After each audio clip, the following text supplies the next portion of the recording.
Last time on Kerbal Space Program with Nananki, that's me, we built a rocket that actually managed to separate its stages properly, attain a stable orbit, we saw a pretty sunrise, came back in, made a smooth separation, and landed on the beach. Hey guys, Nananki here, bringing you another round of Kerbal Space Program. Today's mission, if we choose to accept it, is going to be to go to the moon, the Mun. We're going to have to upgrade our Aegis design to something more powerful and maybe add another stage to it. I think what we're going to do is replace these 3 rockets with 9 rockets, because last time I was playing, we noticed the tri-coupler here, and yeah, I suppose we need more awesomeness in our stack, as it says. Okay, what we're going to do instead is build a whole new craft, because I want a 3-man pod for going to the moon. That makes a lot more sense to me. And I'd much rather have a 3-man pod. So that's a 1-man pod, 1-man pod, 1-man pod, 1-man pod, 1-man pod. They all say minimum to operate 1, but couldn't you put more than 1 in some of these? I'm sure. This looks like a space shuttle cockpit. That's a little bit more advanced.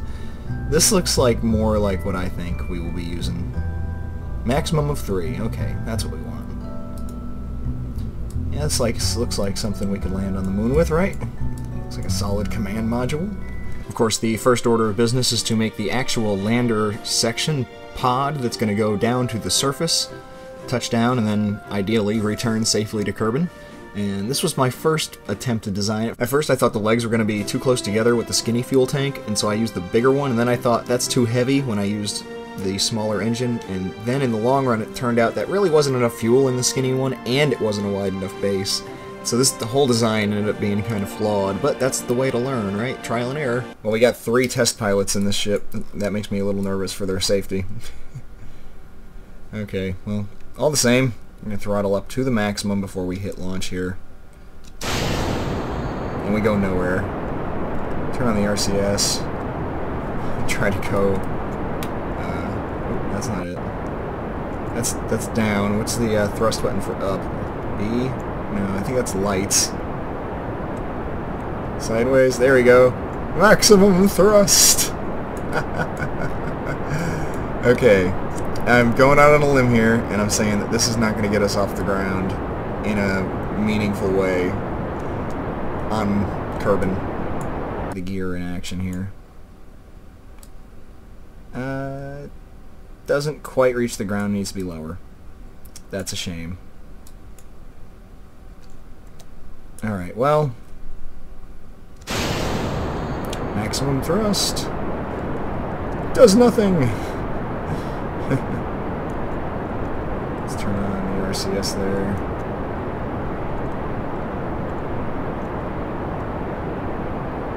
It looks like it's on the verge of moving. Looks like it wants to. Like, oh my god. Ooh. Let's get that landing gear down. Just in case we tip over. I just want to be ready. See, we can go somewhere. It just won't be fast. Yeah, look. Let's go somewhere, guys. Whee! We're getting off the launch pad. I don't care what it takes. Off the launch pad. Yeah. So this will be fine for the moon, I think. Oh god. Okay, well. Note to self, you can break the engine off rather easily. We need to move those legs down. The decoupler works pretty well, it seems like. So obviously that design was not cut in it. I decided to use a bigger sized engine and a bigger sized fuel tank. Even though it increases the weight, it also increases the width of the base. So the legs are a little bit farther apart, and I thought that would make a critical difference in trying to actually stick the thing on the ground. And besides that, I couldn't practice controlling a craft into a landing unless I did it on Kerbin, and I needed a little bit more powerful of an engine to get off the ground. So here's a little montage of me trying to land and experiencing various failures. Luckily, Bill, Bob, and Jebediah survived all of my attempts without any problems. I added a large SAS unit to the unit so that it'll have a kind of a self-stabilizing mechanism, so that if I go in at a little bit of a drifting angle, it'll keep itself upright. Or at least that's the idea, so that when I hit the ground, it'll be fine. But as you see, it's still, the legs aren't close enough to the ground, and I was like really trying to think of a way to fix that, and I really couldn't, and if you come in too fast, everything just explodes.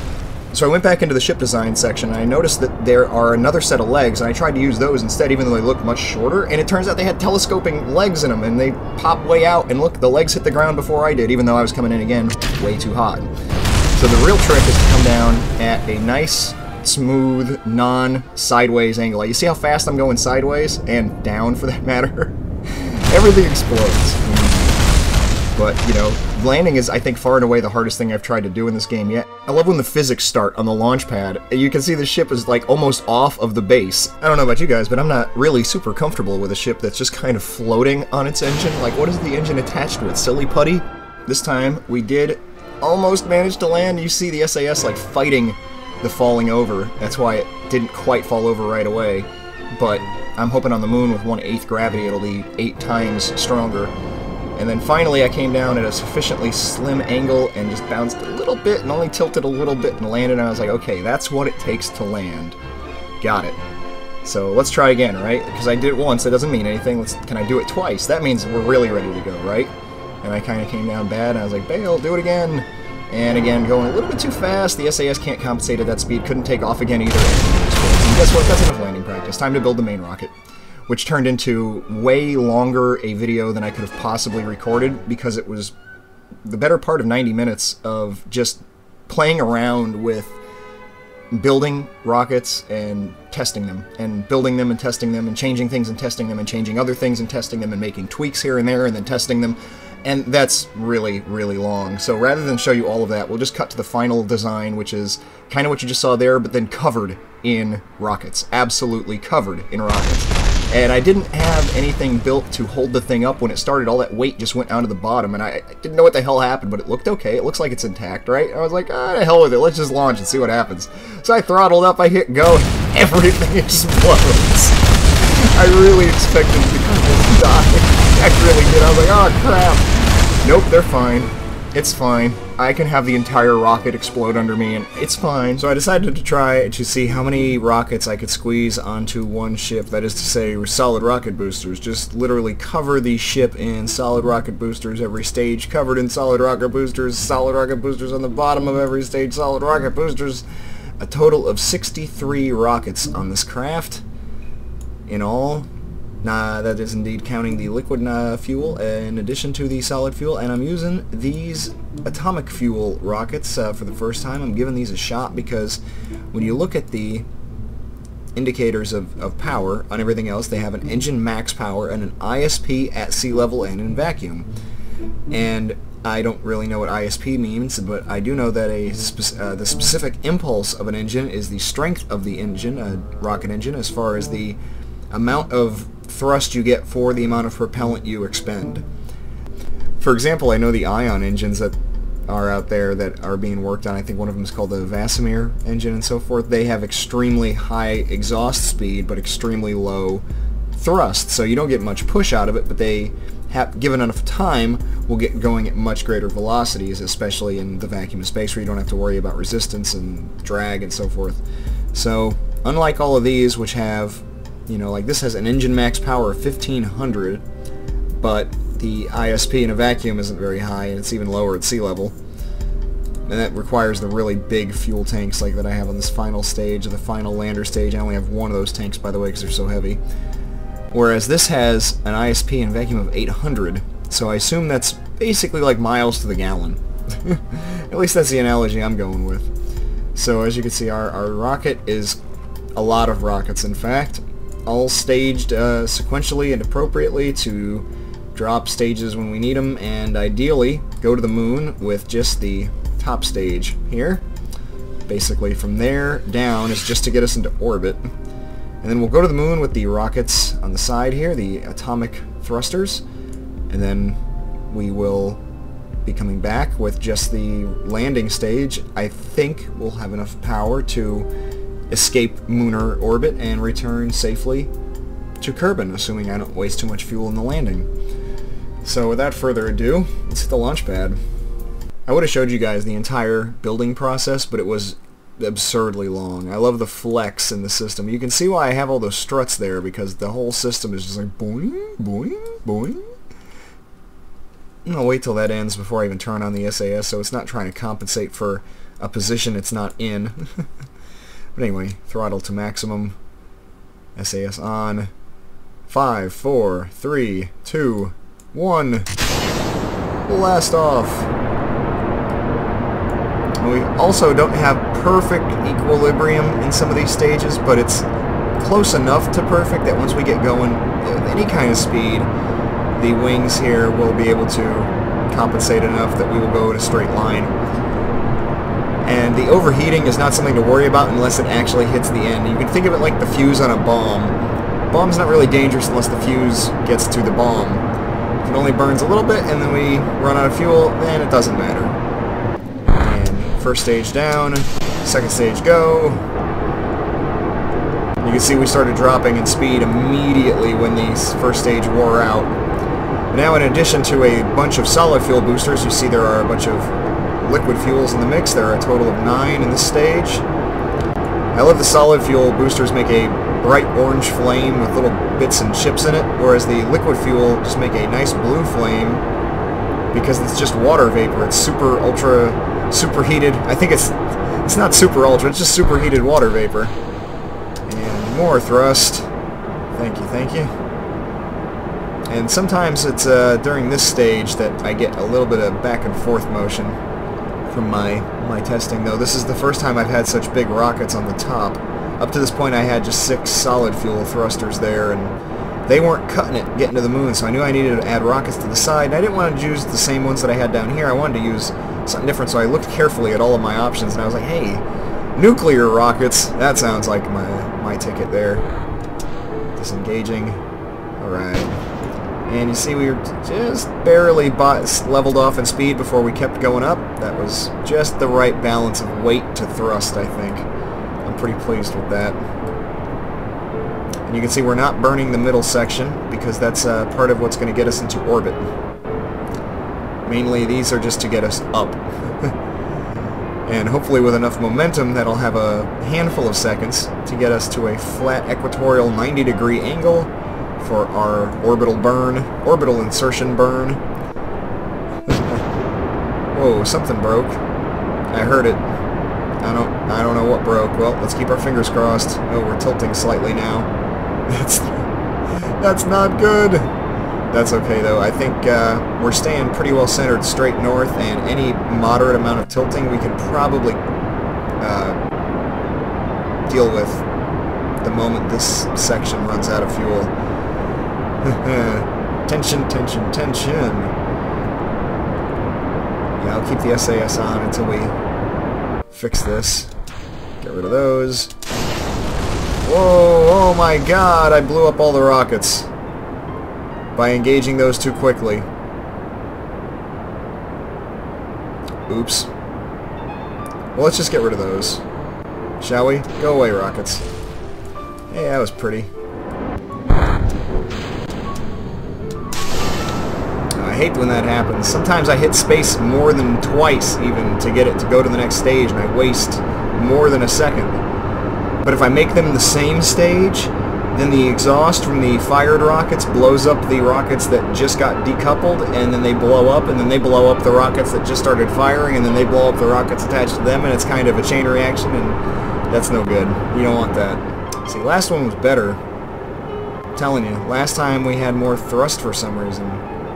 Something changed between the last time and this time. I don't even know what it was.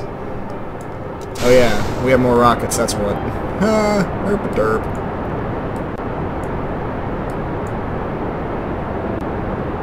I wasted a bunch of speed there before I fired those. That's annoying. No crazy spinning yet.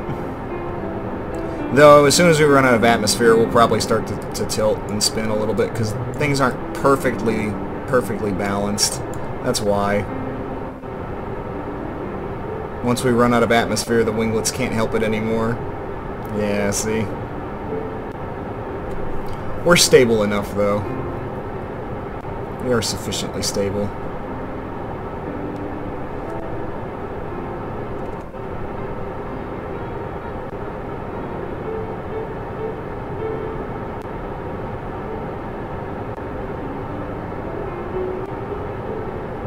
Actually wouldn't mind a little bit of rotational velocity to kind of throw the stage away from me there.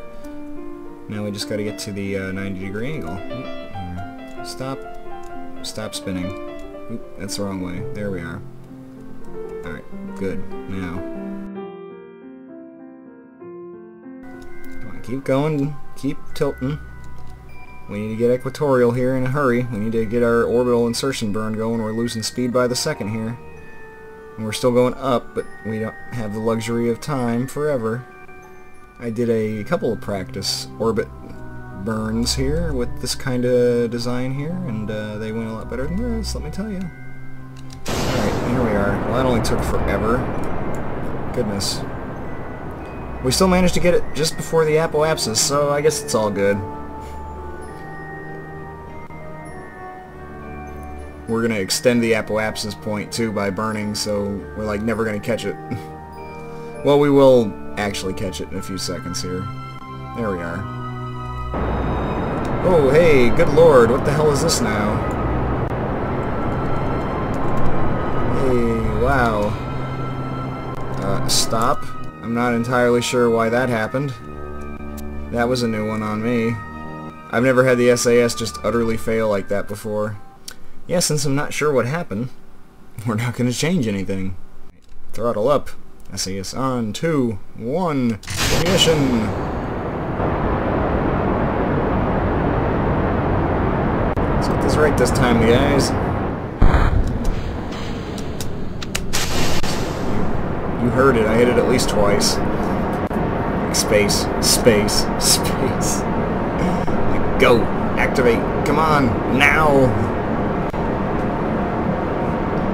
It's too bad there's not an automatic timing option where you could designate a stage to activate a certain time after another stage, because that's usually what I need. Yeah, the whole initial design for this rocket basically started with what you see here. I just wanted to use the tricoupler. I thought it looked cool. I was like, hey, elite, look at that.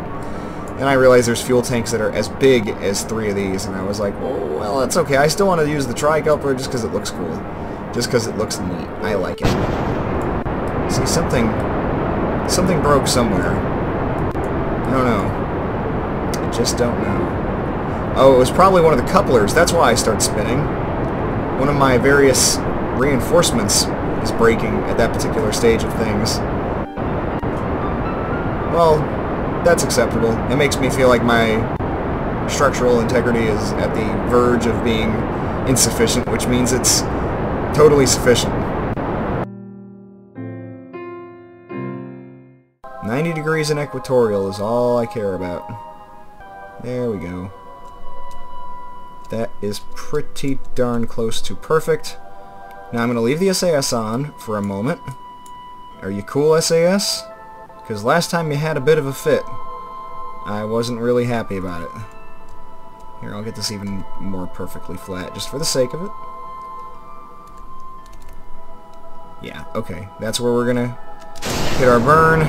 I'm not even going to look at the orbital map, because I already know it's good. I just want to make sure we don't go drifting off course, like last time.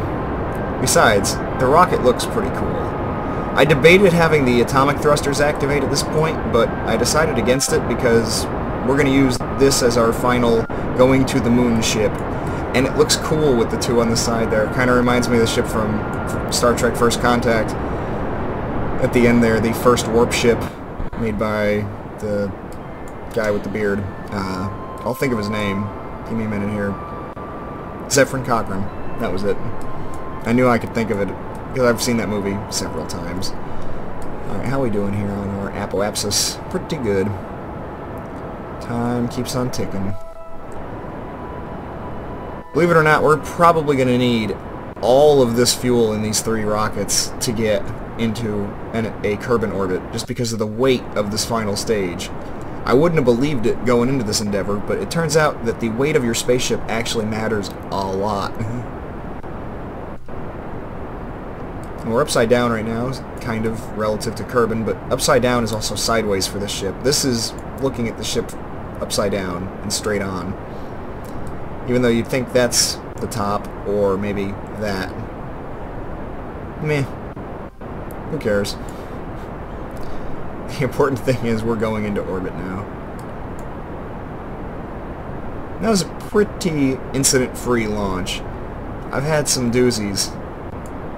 Believe me, in my experimentation the last few days, an hour here, an hour there. It's one of the reasons I haven't done a video this week since Monday, is because I've been kind of learning this game, and what I've been doing is not what I would call recording worthy. It's just trying various things on rockets and fiddling around and all kinds of different configurations and so forth. See, we're drifting here a little bit. Let's correct that before we do the end of our burn. I know it's practically over now anyway, but we're going to fix this anyway. That's good. Wait for the SAS to stabilize. Don't want to go drifting off course.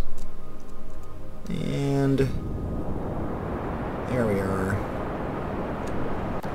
There's the end of the orbit, or the end of the thrust. Just enough to get into Kerbin orbit. Watch, it's going to go out on its own. I don't even need to stop it. There you go. That was that. Final stage. Activate. Well, when we need it to anyway. Let's take a look at where we are. We are approaching our periapsis. And our apoapsis is plenty high enough already. Even though our periapsis kind of isn't. Let's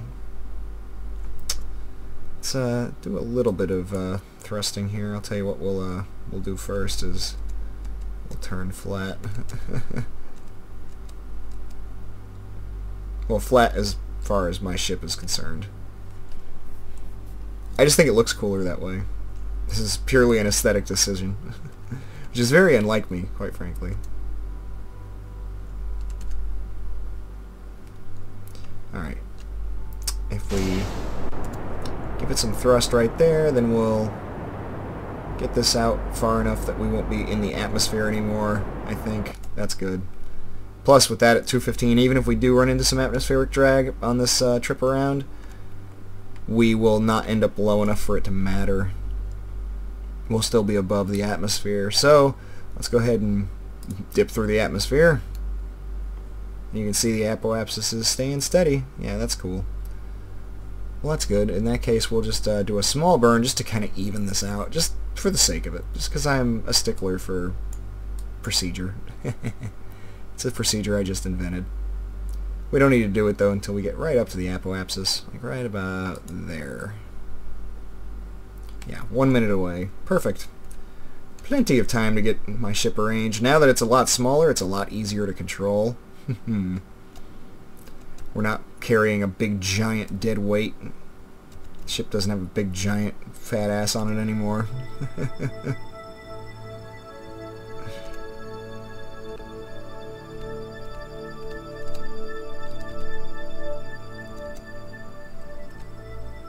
Almost. I want to get 90 degrees on the nose. There we go. Pretty darn good if you ask me. And again, we don't want to boost this too high. We just want to get it, you know, maybe about even.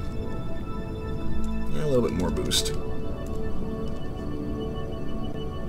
215. We'll just get this above 125 and we'll call that good enough.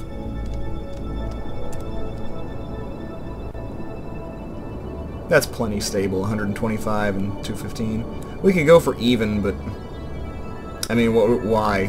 We're just wasting fuel at that point. Though I think we're going to have tons of fuel to go to the moon. That's my suspicion. The only thing I'm worried about is landing and returning.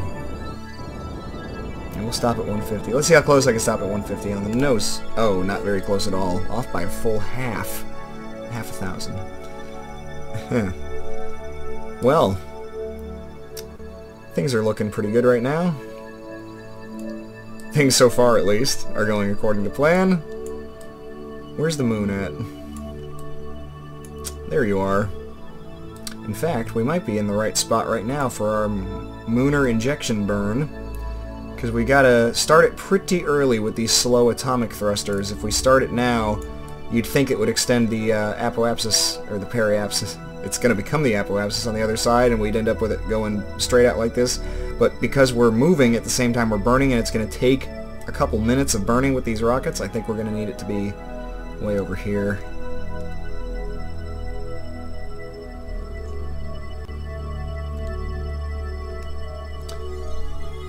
So, might as well just get lined up for this and give it a shot.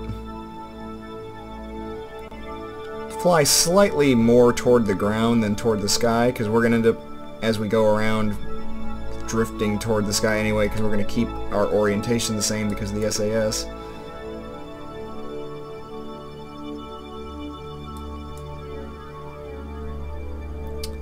I wonder if...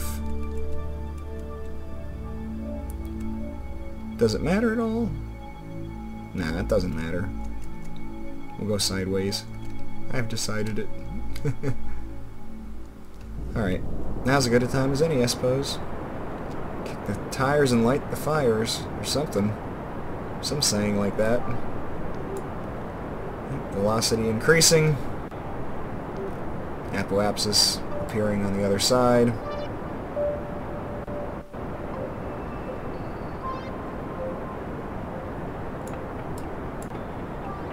But moving rather slowly. That's okay. We got lots of fuel in these things. We gotta throttle them down, I guess, just a little bit. I guess I shouldn't be too surprised that the nuclear rockets tend to overheat. I don't want to throttle down unnecessarily. That seems like it's a safe bet. Yeah, they use fuel pretty slowly, though that's not the... That's the total fuel, including the big giant canister in the middle that I'm going to be using for my descent stage, landing, and then return, hopefully. I'm counting on the moon being 1/8 gravity. Yeah, slowly but surely. This will be a steadily increasing speed, though, of distance. Like every meter per second we gain ends up being exponentially more the further and further out this is because of the gravity slingshot or some combination of factors. The important thing is that this will get there soon. So that's we're up to that's going to be 1,000,000 meters, so that's 1,000 kilometers. The moon is only 11,000 kilometers. That's it. That doesn't seem like nearly enough. The Earth's moon is like way further out than that. Like, I don't know, like 380 kilometers or something? Yeah. So, pretty significant difference there. 30 times farther away. I don't know if that just doesn't sound right to me. I'm pretty sure, though. Pretty sure.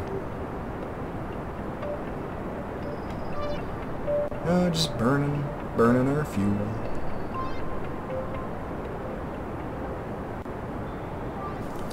Let's take a look at where we're aiming. Here, kill those engines real quick, would you? Let's aim a little bit more equatorial, because we don't need to increase our curb and orbit any more than it already is, and all we're doing is wasting fuel doing that. Even though, again, fuel is not going to be an issue on this flight, which is something I'm very delighted to say. On most of my initial tests of this attempt, with every rocket design I made, I figured things out, but it was painful. Some of them were getting into curb and orbit only with the landing stages rockets being used, and trying to get to lunar orbit kept requiring the lander, and no matter what combination of rockets I was using, it just was not cutting it.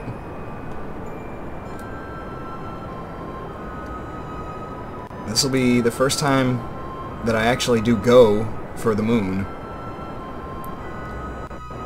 Every other time I've just got into orbit and tried to see if I do a lunar injection burn like this, how far it will go, and then back to the drawing board.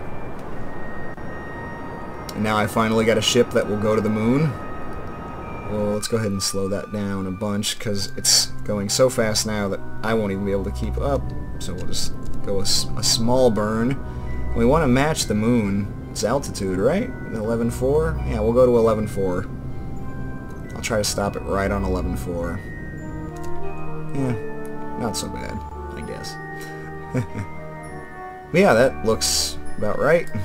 And we managed to keep a nice flat 90-degree equatorial type orbit, so that's good. That makes me happy. It looks like if we decide to go for Minmus next, it has a much more oblong orbit. I don't know what that's called. But now it's time to speed up time, I think. Since there's nothing else to do except float through space. 50x looks like a good start in speed. Goodbye, Kerbin. It's been fun. We'll be back soon, I hope. No, we'll be back. I have faith, confidence.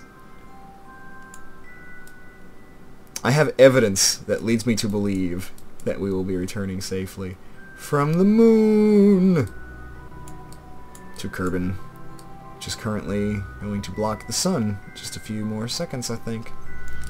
Are we? Yeah, we still got lots of time to look around. Look at the scenery before we have to worry about any kind of burns and adjustments. Let's go to 1x here just momentarily because I want to see the sun disappear around Kerbin. I'll just cut to the moment it happens. There it goes. Wasn't that lovely? That was lovely. Now we can kind of see the sun better for some reason. I don't know. Back to the moon.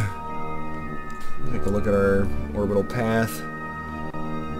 I want to speed up time but keep an eye on this screen so we can see when we start to indicate an interaction with the moon, or perhaps missing it entirely. That's also a possibility I shouldn't discount. My aim is the only thing at work here. I don't actually have any math indicating that we will hit the moon or be caught by the moon's gravity. It just seemed like a good spot to aim. What is the moon's orbital velocity? It's not very high. It's only 542 meters a second, which makes sense since it's so tiny. I wonder what the Earth's moon's velocity, orbital velocity is. I haven't the slightest idea.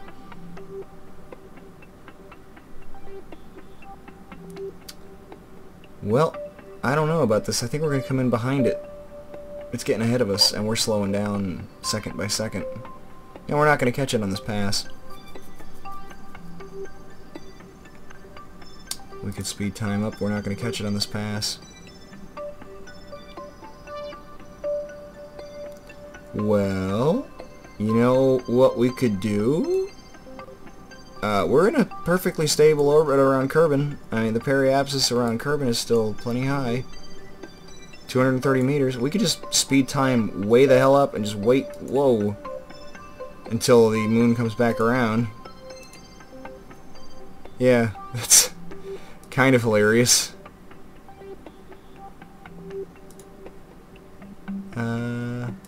Nope, not on that pass. Woo! We better be careful we don't fly into interstellar space or something.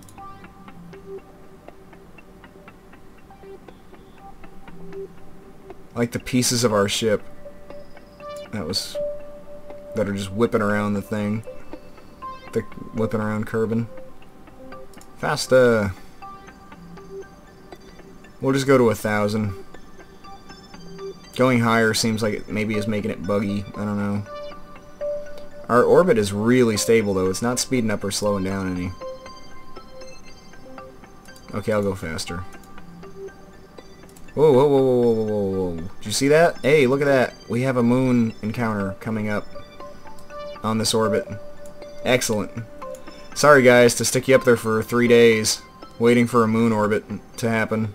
In the interest of keeping videos below an hour, I decided to split this into 2 parts. So this is the end of part 1.